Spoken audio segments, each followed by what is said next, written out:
మరి కాంగ్రెస్ ను గద్దె దింపేందుకు జనసేన మద్దతు అవసరం అయ్యేలా ఉందని చెప్పి బీజేపీ కూడా ఆలోచిస్తా ఉన్నది. ఎందుకంటే గట్టి పోటీ ఇస్తా ఉన్నారు ఇప్పుడు జనసేన కూడా.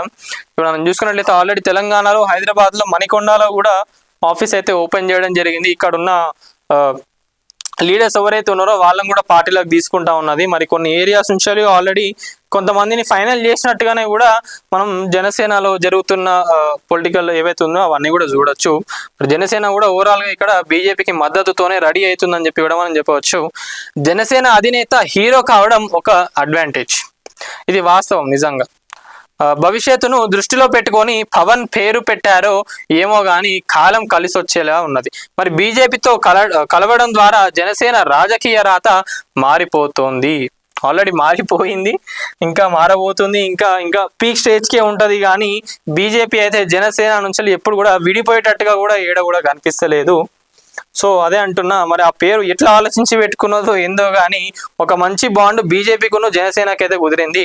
ఇంకా ఆల్మోస్ట్ ఏంటంటే చంద్రబాబు నాయుడికి ఉన్ను బీజేపీకి ఒక వారధిలా జనసేన అయితే ఉన్నది. అంటే అది ఎంత కీ రోల్ అనేది ఒక్కసారి ఆలోచించుకోండి ప్రతి ఒక్కరు కూడా. ఆ స్టేజ్ వరకు పోవాలంటే ఎవరికి కూడా సాధ్యపడదు. ఇన్ కేస్ ఇక్కడ అలయన్స్ లో ఉన్నా కూడా జనసేన ఏదో పొత్తులో ఉన్న పార్టీ లెక్క ఎవరు కూడా చూస్తలేరు. జనసేనకి ఆ పవర్ ఉన్నది. కార్యకర్తలు కానివ్వండి ఎవరైనా కూడా ఇప్పటికీ ఇంకా వేరే వాళ్ళందరూ కూడా చాలా మంది కూడా జన సైనికులు అందరూ కూడా జనసేన రావాలి అని తెలుగు రాష్ట్రాలలోనే కాదు వేరే రాష్ట్రాలలో కూడా అనుకుంటా ఉన్నారు. అంటే పవన్ కళ్యాణ్ గారి క్రేజ్ ఏడదాకా పోయింది అనేది ఒక్కసారి ఆలోచించుకోండి. దీంట్లో మెయిన్ ప్లస్ పాయింట్ ఏంటిది పవన్ కళ్యాణ్ గారికి అంటే హీరో కావడం, అది ఒక చాలా పెద్ద ప్లస్ పాయింట్ పవన్ కళ్యాణ్ గారికి. కోసం మన నేటి ధాత్రి ఛానల్ని సబ్స్క్రైబ్ చేయండి.